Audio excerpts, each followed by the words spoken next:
Hello ma'am Pumaupo Matel Kotong channel sida tram nok cheri ma'am ngasidi hanggam nga thongbo charake kunsi jahi gi ahanba thongdoi ni hanggam nga se hawdi hawrani ngasidi fajana adudi makhatana yimine se ma'am sida bangon nga sini akhoi Assam da de se bangon haira khangnai ko singa se 5 kilo amani sida hanggam laijare sam ko tana thamme se alu khajik tanga ma hapani alu ga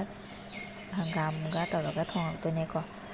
alu se hapi sina mapon khatang tana bhaina hi ilang lang ani hawte khang sare thau haire hanggam thau ni jana mulle kongon se ji tai ko ade dinga se taw thok charage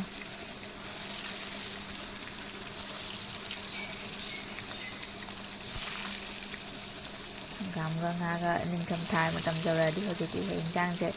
bang hau to hau ga la ni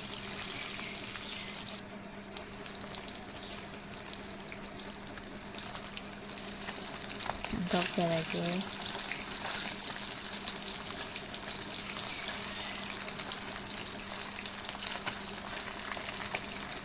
em asiri nga se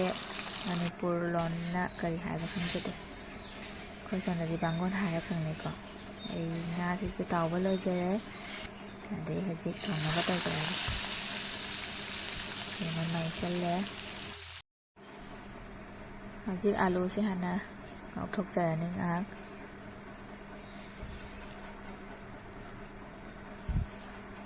alu se achau ba ma sum lau la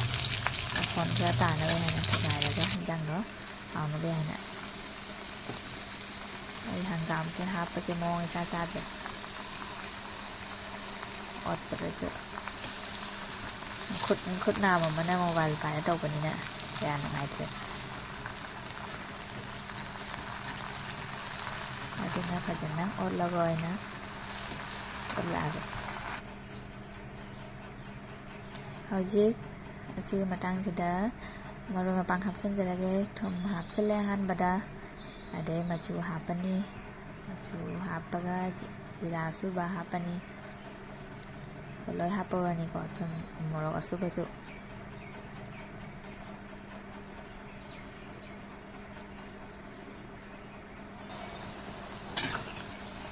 asi horan mahi se chandre bawba phajana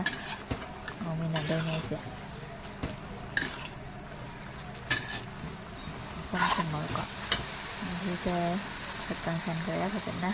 ngầu ra alu thì rất là một lẽ để xin ra ba hạt baga nga hạt baga so halla ni phutla ni phải mayam ai wanga uto kaya hay jate dum khara khara hai bai din ko xin na support dum to view ai video se ngono ngai bi ga di like si to bi ra mo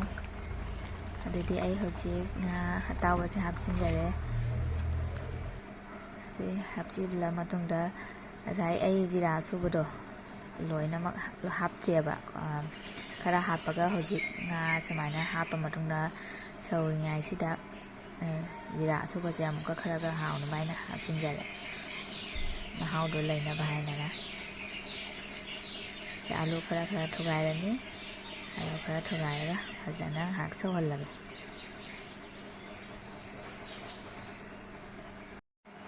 adu dai hojik hinjang jai yarani adu duna padigom sai sanjare padigom sai salaga hak tang so laga dum yarani hinjang se loi ra bani na mayam ai thi tok charage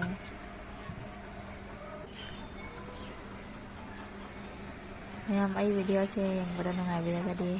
like to piramo motivation baby boy na comment si to biramo kamai to ba hinjang se ngasi ngasi ki di matang ngasi de lo sen jare ge mayam